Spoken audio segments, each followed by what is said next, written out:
The problem about Bekkersdal is one, it's a playground of business people. If anyone is hungry or wants to make money, will come to this community and create chaos, particularly with regard to infrastructure of this community. This problem has been here for a long time. I can calculate close to 15 years. 15 years. Yeah, they've been changing companies.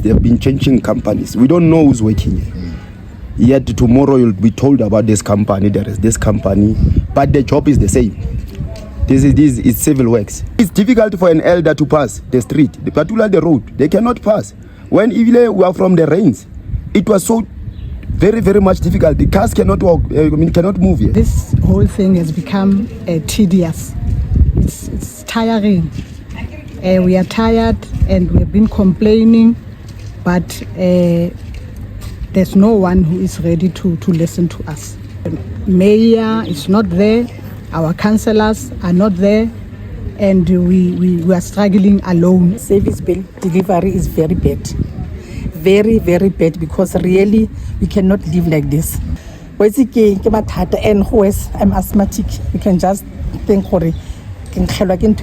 asthmatic. So it's not good for health.